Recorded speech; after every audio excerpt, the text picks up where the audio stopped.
আচ্ছা উনি কে?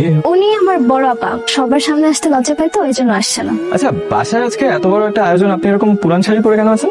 প্রথমে একটা নতুন শাড়ি পরছিলাম, মা বললো রান্না করতে হবে, তাই। গালে মশা বসছিল, এখানে এত মশা। বাবা কেমন দেখলি মেয়ে? এই সুন্দরী আছে, তো একটু অভাবী ফ্যামিলি। তার থেকে বড় কথা হচ্ছে মন মানসিকতা অনেক নিচু। আমার এই বিয়েতে মত নাই, বিয়ে করবে আরমান, ওর ডিসিশন। আমারও মত নাই, তোর চাচারও মত নাই। বাবা তোর তো বিয়ে দরকার, তোর বিয়ে দিব, সুন্দর দেখে ভালো ঘর দেখে একটা মেয়ে দেখে বিয়ে দিব। বাবা এরকম হাবি যাবি মেয়ে আমি ঘরে তুলবো না। আমি জানি মেয়ে মানে কি, আমি রাস্তা খারাপ করতেছে না, আমি বুঝলাম না, মানে তুমি এটা কি করলা? আমি কি করলাম? তুমি বুঝতেছো না তুমি কি করছো? মেয়ে অন্তরাকে বিয়ে করবো, আমি একাই ওকে বিয়ে করবো, আমার কাউকে দরকার নাই। আচ্ছা শোনো না, আচ্ছা আমি যদি বলি আজ রাতে আমাকে বিয়ে করতে হবে কাজী অফিসে, তুমি কি রাজি? আমি রাজি। আপনি আমাকে চিনতে পারেন না? আমি কবির, আরমানের ভাই। সরি, প্রথমে চিনতে পারিনি। অন্তরা কেমন আছে? মেনে নিচ্ছে সবাই? হ্যাঁ, প্রথম দিনই মেনে নিছে, আর অন্তরা ভালো আছে। আমার কথা বলে? ও বলে না তার কথা, আরমানের কাছে বলে তাহলে হয়তো। আচ্ছা আপনি এখানে দাঁড়িয়ে কি করছেন? স্যান্ডেল ছিঁড়ে গেছে, হাঁটতে পারতেছি না। ও একজোড়া নতুন স্যান্ডেল কিনে নেন, আমি নিয়ে আসি, একজোড়া যাবো আর আসো। বাজেট নেই আমার সাথে। কিসের বাজে? আমার বেতনেই তো সংসার চলে। আপনি চাকরি করেন? তা স্কুলে পড়াই। আপনি কিছু মনে না করলে আমি আপনাকে একজোড়া স্যান্ডেল গিফট করি। আপনাকে অনেক ধন্যবাদ, কথা বলে খুব ভালো লাগলো।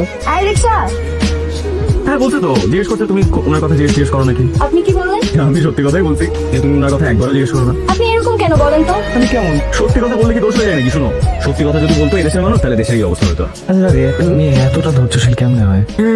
আল্লাহ তালা মেয়ের জাতটাকে ধৈর্যের মাটি দিয়ে বানাইছে। আচ্ছা দাদু ভাই এক কাজ করো না, আমাদের মায়ের খুব দেখতে মন চাইতেছে, আমি কোন বাসায় আসতে। কতদিন ধরে বলতেছে একটা ইলিশ মাছ আন, সমস্ত শাক লতা পাতা দিয়ে ভাত খেতে আর ভালো লাগতেছে না। খালি হুকুম করলে হয় না মা, ইলিশ মাছ খাইতে হলে ইলিশ মাছের মতো বেতন দরকার হয়। যে বেতন পাই সে দিয়ে কষ্ট করে সংসার চালায়, রিক্সা ভাড়াটা পর্যন্ত থাকে না। প্রতিদিন একটা ছেঁড়া স্যান্ডেল পরে স্কুলে হেঁটে যাই। একটা বার তো বলো না যে মনির একজোড়া স্যান্ডেল কিনে নেই। কেমন আছে? আজকে এত দেরি করলেন যে? আপনি আমার জন্য অপেক্ষা করছিলেন? হ্যাঁ আমার জন্য অপেক্ষা কেন করছিলেন? আপনার সাথে কথা বলতে খুব ইচ্ছে করেছিল। আচ্ছা মনিরা, আমি কি আপনাকে তুমি করে বলতে পারি? আমার মনে হয় আমি আপনার বয়সে বড়ই হবো। আচ্ছা তোমার আমাকে কেমন লাগে? ভালো। ভালো লাগে? মানে আমি তোমার প্রিয়? তোমাকে না মানে আমি কি বলে যে বুঝাবো যে তোমাকে আমার প্রথম দিন থেকে কতটা ভালো লেগে গেছে। মানে আমি সারাক্ষণ তোমার কথা ভাবি, সারাক্ষণ তোমাকে নিয়ে চিন্তা করি, সারাক্ষণ তোমার সাথে আমার কথা বলতে ইচ্ছে করে, সারাক্ষণ তোমাকে আমার দেখতে ইচ্ছে করে। মানে আমার তোমার প্রতি এত মায়া হয় কেন? মানে আমার বুকের ভিতরটা মনে হয় ভেঙে চুরমার হয়ে যাচ্ছে আমি তোমাকে দেখতে না পারলে। মানে আচ্ছা, আমার বুঝতে কি? কি হচ্ছে আপনার? Sorry, I'm really sorry. Aunty আসসালামু আলাইকুম। ওয়ালাইকুম আসসালাম, কেমন আছো তুমি? তোরা কেমন আছে? আচ্ছা ভালো আন্টি, অনেক ভালো আছে। সেদিনের ঘটনার জন্য আমি খুবই দুঃখিত। কিসের কথা বলতেছো? না আন্টি কিছু না। আন্টি আপনি কি বাজার করতে আসছেন নাকি? না বাজার করতে আসছি, কিন্তু আয়সা কি লাভ, বড় মাছ তো আর কিনতে পারি না। কতদিন আগে একটা ইলিশ মাছ খাওয়ার ইচ্ছা হচ্ছিল। বলছি তো বেতন তাহলে কিনে দিব। আচ্ছা আন্টি আপনি কিছু মনে না করলে আমি আজকে ইলিশ মাছ কিনে দিই। অবশ্যই মনে করবো, আমি তার কাছে ধার নিই না। এত জামা কাপড় কার?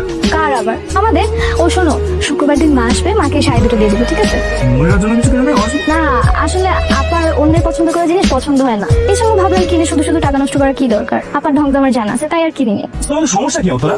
মনিরার কথা শুনে ধরা দিলে কেমন করো? হ্যাঁ সবসময় মনিরের সাথে কেন তুলনা করতে হবে? এটা তো ঠিক না। আমি তুলনা করছি না আরমান, আমি বোঝার চেষ্টা করতেছি যে মানে ওনার তো দুইটা মেয়ে, কার অবস্থান কোথায় সেটাই বোঝার চেষ্টা করছি। তা কি বুঝলে বাবা? তুমি মনিরাকে আনেন নাই কেন? আপা এসব পছন্দ করে না। কোন সব? এই যে এই বেড়াতে আসা, এত রকম খাওয়া দাওয়া, এগুলো মনিরা পছন্দ করে না তো। আচ্ছা খাবার তো অনেক আছে, মনিরার জন্য প্যাক করে পাঠিয়ে দিও অন্তরা। আপা এসব খেতে পারে না, গ্যাস্ট্রিকের সমস্যা আছে তো। কোথায় নিয়ে যাচ্ছি? মনিরার জন্য নিয়ে যাচ্ছি, কারো কোনো সমস্যা? কোনো সমস্যা নেই, আসলে আবার সাথে করে নিয়ে আসি ভালো হতো। আচ্ছা তোমার কি আমার জন্য মায়া হয় না? বলো না, কেন জোর করতেছেন? বলো না প্লিজ। মায়ের হয়, কেন হয় জানেন? কেউ একজন আমার জন্য এত করতেছে, এত ভাবতেছে, তাই মায়া হয়। তোমার জন্য খাবার নিয়ে আসছি, বাসায় অনেক ভালো ভালো রান্না হচ্ছিল, তাই ভাবতেছিলাম যে তোমার জন্য একটু নিয়ে আসি। ঘটনা শুনছো নাকি? কি মনির আপা আমাদের বাসায় আসতেছে এটা? ও তুমি জানো তাহলে? আমি ভাবলাম কিছু বলতেছো না, জানো নাকি জানো না। আপনারা সবাই এত ভালো, এই বাড়িতে না আসলে জানতামই না। মানে কি অন্তরা তোমাকে আমাদের কথা বলেনি? বসে বসে অন্তরা তো সব সময় বলে, সব সময় সবার কথাই বলে। আপা আপনার কানের দুলটা দেখতেছিলাম, খুব সুন্দর। কত টাকা দাম? কত খালি শোনা এখানে? এইটা অন্তরা শ্বশুর গতবার আসার সময় নিয়ে আসছিল, আমি বলতে পারবো না আপা। আমার কানের দুলটা পাচ্ছি না, ড্রেসিং টেবিলের উপর ছিল। ইচ্ছায় পড়ছে হয়তো, আমি খেয়ে খুঁজে দিচ্ছি। আমি সব জায়গায় খুঁজছি, কোথাও পাইনি। আপনার মনে হয় মনটা এখনো খারাপ না? খারাপ করেন না আপা, এক জোড়া দুল হারাইছে তো কি হয়েছে, আরো হাজার জোড়া দুল আসবে।